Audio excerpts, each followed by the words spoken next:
Awesome. Thank you. Good morning. Good morning. Good morning, Atlanta. Good morning, Southeast, East Coast, West Coast, wherever you are. Good morning. Thank you for stopping by at the Daily Huddle. And I have something to share with Tara. Tara. Tell me. So here's what happened last night at a bar I was at. So the past and the present and the future walked into a bar and things got a little tense. Oh boy.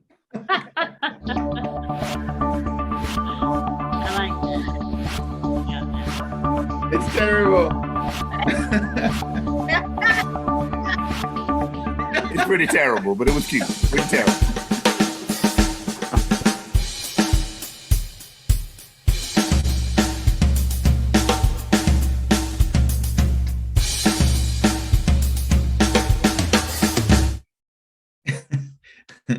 Good morning, good morning, good morning, good morning, everybody. Thank you for being here. Thank you for taking your time to be here. Really, you have a lot of options in your life and you choose to be here. And you also have a lot of options on the internet and you choose to be here. So thank you for being here at the Daily Huddle.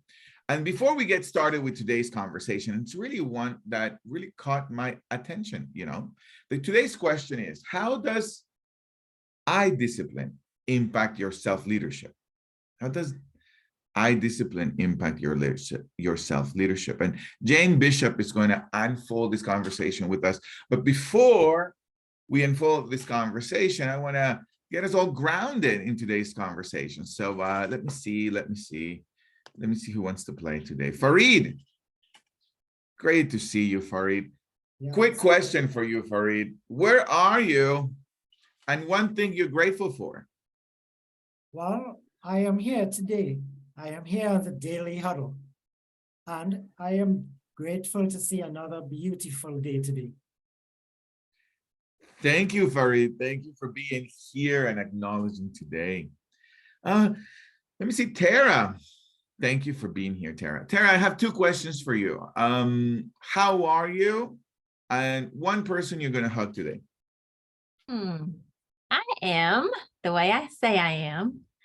And today I am loving. And I'll tell you what, with that loving, I am going to hug the person that drives all that I do in this world. And that is my daughter, Caroline. Caroline, thank you for bringing family into this space. And Stan the man, are you able to speak, Stan? Yes, I am. I hope my sound is okay. Am I sounding okay? Sound is great. One last question for you, man. Stan, what time is it? Wow. Gio, the time is now, man. The time is now. The time always is now. Yeah. I am here. I'm grateful for today and I hug my family. I love it. Thank you, Stan. Jane, we're ready for you. And today's question is going to be, once again, how does I-discipline impact your self-esteem? And I'm going to just say a few things about Jane. And this is just really a tip of the iceberg of her life. So I'm just going to say a few things to get us acquainted. Jane Bishop is a self-proclaimed unplanned solopreneur who founded Take the Next Step to empower others to go for their it. As a leadership coach and practitioner, practitioner, trainer, and speaker, Jane positively interrupts others' space to help them create a mindset shift and move forward. Jane is a former athletic coach and teacher at the collegiate level, former corporate leader, and brings a range of skills, knowledge, and expertise to her current role as an entrepreneur. She's adept at listening, connecting, and collaborating with others, and enjoys curating content from her background to help clients achieve their objectives. Jane, thank you for being here. Thank you so much for being here. So how does I-discipline impact your self-leadership? What does I-discipline means, by the way? That's a great question, Giovanni, and thank you for for asking me to return to the Daily Huddle. It's good to be back to this great group and community. So I discipline. So let me pose that question to the community this morning. You know, what when I, meaning our eyes, and I have a couple of visuals for those of us who are on the Zoom studio. So when we think of I discipline, what does come to mind? So unmute yourself and give a quick response, or put it in the chat just for a quick moment as we kind of popcorn Like around. what am I looking at? Like my eye discipline, what do I pay attention to? Yes, what do you pay attention to? When you hear or see eyes and the word discipline, what comes to mind generally? In the chat, we have focus, how you see yourself. Yes. Yeah. Yes. Excellent. So then the follow-up question, and as you know, in our Daily Huddle space, we move rather quickly. So let me just say that if you want to go deeper in any of these particular concepts that I shared this morning, then reach out and we can have a further conversation. Just let me say that at the front. So focus, how you see yourself. So then take that one step further. How does that impact your self-leadership? Or maybe we ask the question first, Giovanni and community, what does self-leadership mean to you? So again, let's just popcorn some answers. What does self-leadership mean to you? Either unmute yourself and speak or put it in the chat. You know, for me, how am I leading myself? Yes. Right. Governing your thoughts and words. I see that in the thank you, Chase. And I don't know if we're having any comments on the Facebook group, but if we do, be sure and toss those in too, Giovanni. Governing your thoughts and words, living aligned with values. Absolutely. How I manage my behaviors. Exactly. I think the challenge becomes for some, then we know intellectually, self-leadership perhaps, or intuitively, how though do we remain disciplined in our self-leadership so that we can have a greater influence on those around us? And each of us, as we all know, we bring different gifts and skills to those that we connect with. People that Fareed, that you connect with, Tara may not connect with. The things that Tara connects with in the group, I may not connect with, you know, and it's just a ripple effect down. So as we think about our self-leadership, how does I discipline, meaning where is our focus and where is our intentions? Does it feed and strengthen our self-leadership, or does it fray it, undermine it, kind of fracture it a little bit? So where would the consistency be? So in that context, I'd like for us to have a little conversation around that, and I will just kind of toss some thoughts and encourage you to think about your own background and experiences that you can extract from for your own discipline, for your own self-leadership. So I'm going to invite those of you that have been in the huddle when I've spoken before. You know, I like for us to be able to play together a little bit. So I'm going to ask you for a 30-second play time. So if you have pen and paper, I want you to draw a little stick figure, or if you're more creative than a stick person or whatever it represents, but draw something visual that represents you on your paper or your writable device. And for 30 seconds, here's where I want you to play. Name as many roles as you have ever had in 30 seconds. And I'm going to time it. So name as many roles as you have ever had. It could be from sister to aunt to uncle to brother, whatever the role is that you can think of. Okay, go. You're on the clock.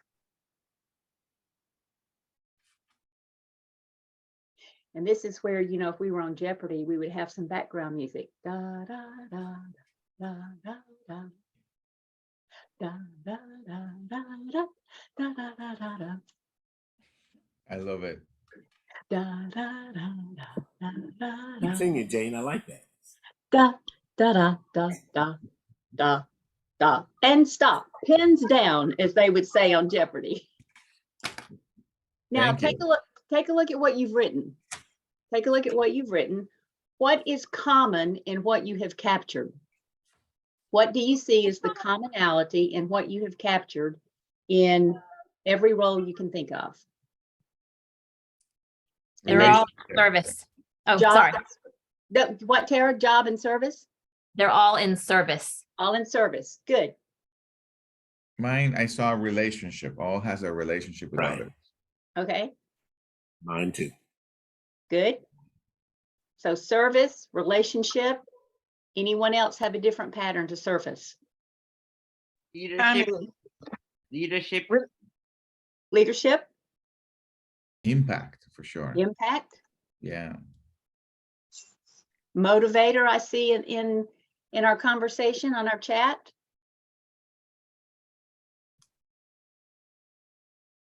So as you sit with that pattern for a brief moment, how do you keep those? Obviously, that pattern is important and an insight into who you are, you know, and in the core of who we are. So how do we use our I discipline? How does our I discipline impact our self-leadership? Because we're obviously wanting to be in service, to be in serve people, others, in relationships, in leadership. But to do that, we have to be aligned with ourselves and who we are. Yes, no, maybe, agree, disagree. Okay, those of you that are on camera, I see head shaking. Great. So here's the thing about I discipline I want to propose to you. It's about mindset. It's about focus. It's about preparation. And it's about practice. It's about mindset, focus, preparation, and practice.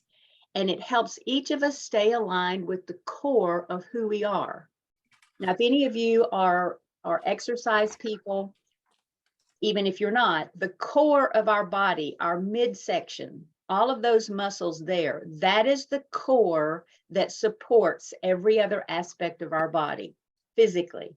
The stronger our physical core is, regardless of the shape that anybody is in, the more effective and efficient our body can function. So wherever you are right now, if you're sitting or standing, I want to invite you just to kind of pull yourself up a little bit. Make sure that you're sitting up nice and straight with your core, that you're standing up straight. Let that core support you, almost as if someone has puppet strings on top of your head and pulling you up with that. And I want to invite you to, just as in our few minutes together this morning, just stay in that position and see how that feels. But that reminds us that I discipline can help us stay aligned with our core of who we are. So for me, I've just taken the acronym COR, core, and made an acronym of it to define where my alignment is, what's important to me. My core is about my character, is about my operating system. That's my beliefs and values. It's about relationships, and it's about emotional intelligence. So that is the Jane's core. And then within that core, in my pattern, as I did that 30-second exercise through the years, and I look at all the context I have been in, the commonalities that has kept that core strong for Jane, I call them the fives. So you may want to just write fives, and later in the day, think about what your fives are. For me, it's being flexible. It's having integrity. It's valuing others. It's excellence as a standard, and being strategic or purposeful. So all of that flows into defining and being clear with each of us, the core of who we are, our self-leadership, staying aligned with that core, and it all points into where's our focus, our I discipline, our mindset, our preparation.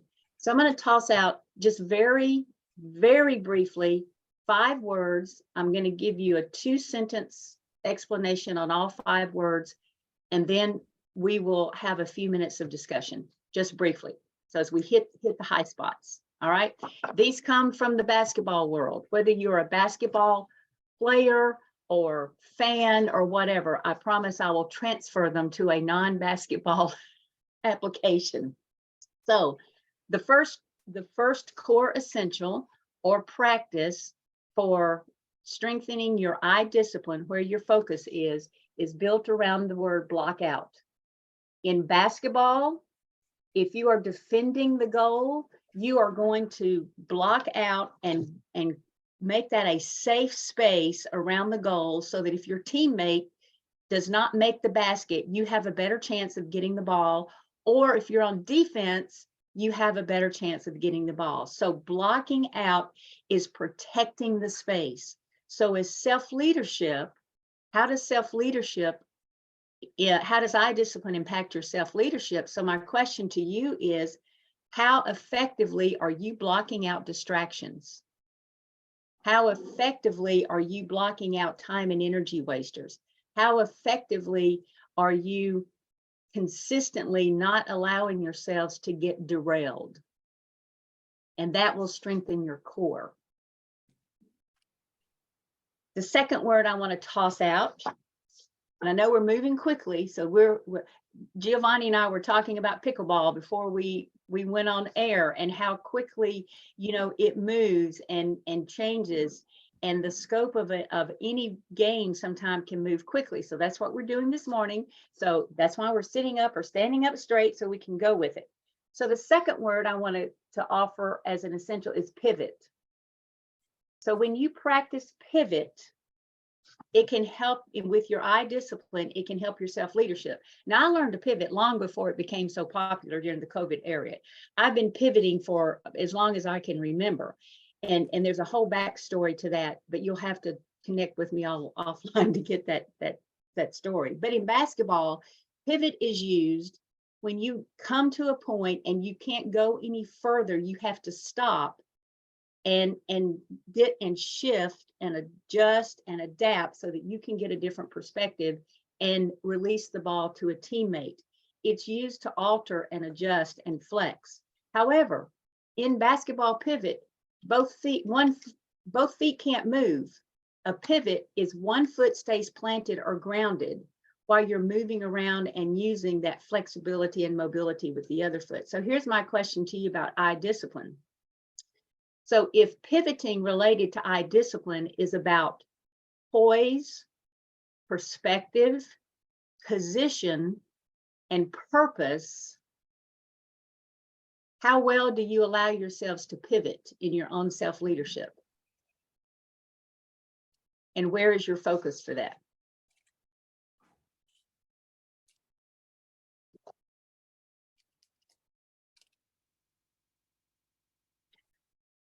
So I want you to stop just for a moment and take a deep breath.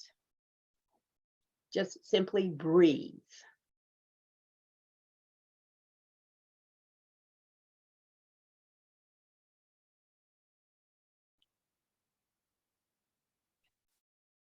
The next principle I'd like to offer you about eye discipline and how it impacts your self-leadership are boundaries. There are boundaries in a basketball court. You go outside the boundaries, you lose the ball. Effectively leading self requires boundaries, requires structure, just like a basketball court. Whether it's no, by the way, no is a complete sentence. There's an old book about that. If you haven't gotten it, you might want to find it somewhere. Structure binds anxiety. When we give ourselves permission with creating boundaries and a healthy structure for us, then we can be more effective. If we are not allowing our eye discipline, our eyes to focus on healthy boundaries, we're all over the place. And just like a basketball court, that does not work. The next one is rebound. Rebound. So on the court, when we're blocking out and protecting our space and positioning what we're doing is we're also positioning ourselves for the ball. If it doesn't go in the net, so that we have a better chance of getting the ball. If it's offense, then we can put it back up. If it's defense, then we can take it and pass it off to a teammate and hopefully go down the court and score. Just like in basketball, in life, in anything we do, personal or professional, the ball is not always going to go in. It's just not, because nothing is perfect. So as we're thinking about leading inside out in our self-leadership, my question to you about your I discipline is, how well do you handle disappointment? How well do we handle failure? How well do we handle mistakes? And then the last practice that I would ask you to consider about your I discipline and where is your focus? Remember, all of this is related to where is your focus? Where is your mindset? Where is your preparation on your self-leadership? And practice and play. Practice and play. We can spend all of our time learning. We can spend all of our time gathering information, but at some point, we have to practice it and we have to play with it. When I was coaching, if all we did was practice and never got in a game, that would have been pretty boring to me and the players. You know, put it into practice, put it into play. That helps us build endurance mentally and physically. You know, it allows us in our self-leadership to leverage the plays that we've learned, all of the self-leaderships that we learn. It allows us to rely on our instinct. It can be energizing and fun. The key is when we own who we are and own our own focus and mindset, our own I discipline, and make sure that we are tending our I discipline, then we can better align with the core of who we are, which means we are going to have strong self-leadership, which means as we lead others and serve others and relate to others, we're going to have a greater impact. So with that, I'm going to pause and see what thoughts, questions, caveats that surfaces in your brain. Either unmute and ask a question, put it in the chat.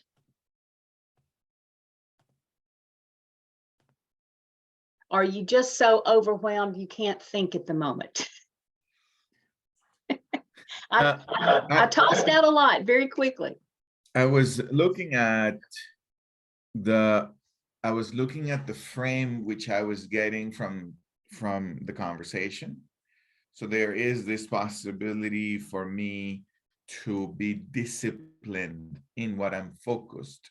Or yes. I like how you created it. I discipline. What am I paying attention to? What am I looking at? And given that I have goals for myself and I have aspirations, it's a good idea to look at, for me, what am I looking at when I wake up in the morning? You know, what am I paying attention? What am I paying attention to? Yes. And so what I'm seeing from today's conversation is, given my commitment to my goals and aspirations, it's critical to look at what am I blocking out? Where do I need to pivot? What are my structures or boundaries? Rebound, practice, and play. Can you say a little bit more in the context in which you're coming from? Can you say a little bit more about boundaries and rebound? About boundaries as far as structure, or boundaries as far as what to keep out, also what as far as like what will also block out? Good point, Giovanni. And yes, I'll be happy to comment about that. And then Tara, I see your hand. Boundaries help us know where we stop and somebody else begins. And if we do not have clear boundaries around what we will and will not do, what we can and cannot be involved in, where our time is allocated, then we just kind of run. It's like words bleeding off a page. There is no space. So without boundaries, there is no space. And with the block out, was that the other one, Gio? The Yeah, block like the difference between rebound So- and So bound. how do Yeah. you protect your space? How do you create boundaries so that you can block out and protect that space? For example, if you have a family commitment and someone calls and wants to schedule a business commitment with you, but that family commitment is sacred, then you have to block out that request from your client, honor your boundaries and say, I'm not available at this time. However, I would be available at that time. So it's the blocking out gives yourself permission to protect what is helping you stay aligned with the core of who you are. Got that. Sometimes I work with clients to create non-negotiables for the day. You know, what are your non-negotiables for the day? Does that help? Yeah, absolutely. Absolutely. I like where I'm going, or where what I'm seeing from the conversation is, as far as boundaries, is what am I saying yes to and what am I saying no to? And if I don't have that clear, I may be saying no to a lot of things I don't want to say no to, and I may be saying yes to a lot of things I don't want to be saying yes to. Yes, there was and Tara, I'm going to take your question, and then I see there's a question in the chat that I'll respond to. Yes, but I'm reminded of a commercial years ago. It was about an airlines, and it was about an executive in an office. He kept answering the phone and he'd say, yes, I can do that. And he'd hang up, and then, yes, I can do that. Yes, I can do that. And then he realized, how am I going to do that? When we have no boundaries, we take, and then we say, how am I going to do that? Okay, Tara, you have a question. Yes, and I will share with you that this is the person I drew of myself. I don't know if y'all see it.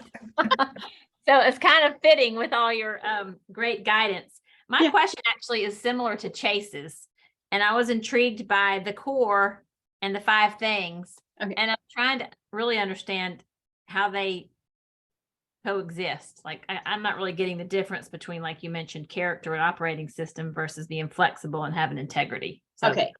Good. And that answers Chase's question as well. So we all have just like our physical core, we have things that are our true guidance individually. And to help you figure out what your core is, think about, that's where the CORE comes in. What is your character? That's the C. What is your operating system? That's the beliefs, the values, you know, what's important to you.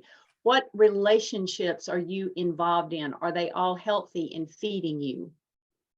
You know, where's your relationship? And then the E is your emotional intelligence.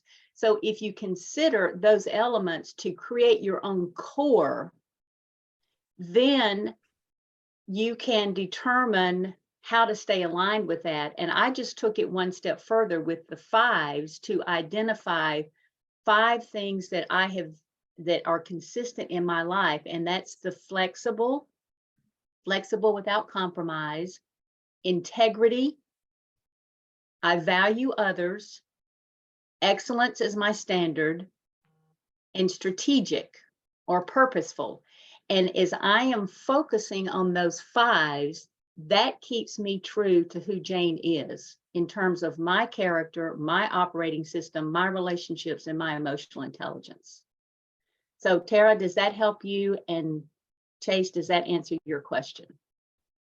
awesome. Thank you. Yes. So I use that and invite you all to curate your own to be a guide. Got it. Good question. Fantastic. Thank you, Jane. Thank you, Tara. Thank you, Chase, for the questions, and everybody for chatting and for putting in the chat and engaging with us. Jane, time is up, and it just flies. That half an hour. I know. Flies. Any last word for today, Jane? Well, if you want to go further with any of this in terms of self-leadership, reach out to me. janebishop.live is my website. You can find my contact information there and be happy to talk further, either in a short coaching series or just a 1 session. And you see my information in the chat. And my last word to you today is choose not to abdicate your eye discipline on your self-leadership. Thank you, Jane. Thank you very much. Thank you all for being here. That is it for today's and for this week. Thank you for being a friend, a family. We look forward to meet you soon. We're actually going to have a daily huddle live event in person. That's what I mean. It's always live, an in-person event very soon. So we're going to keep you posted so we can all meet as a family and have a great time. In the meantime, remember, love always, love those who you have an opinion about, love those who you disagree with. Stress less, there's only one life. Really, this is all there is. Overwhelming evidence, this is not a dress rehearsal. This is it. Stretch your cheeks, laugh out loud. It helps you with the wrinkles. It helps you with your mood. It helps you with the chemicals. Just laugh, exaggerate your laughter. Exaggerate, why not? Eat more plant-based, get closer to the trees, hug the trees, let the animals die on its own. Eat more plant-based, sleep more, at least 7 hours. If you can't sleep, pick up a book. Pick up the book, not YouTube, not TV. Pick up a book. You'll see how your brain will say, I'm tired. And you may not need to take a pill. Just pick up a book. And always, every day, move. Move every day, 10 minutes in the morning, 10 minutes after lunch, at least 20 minutes a day. Move your body is the source of energy. And then finally, like some rapper said, and Dr. Argando says every day, check yourself, check your assumptions before you wreck yourself. I love you, so I love you more. Have a great day. Thank you. Have a great day. Thank you. One love, guys. One love. Have a good day. Bye. Thank you, Jane. Thank you, family. Thank you. Yes, it's great to be here.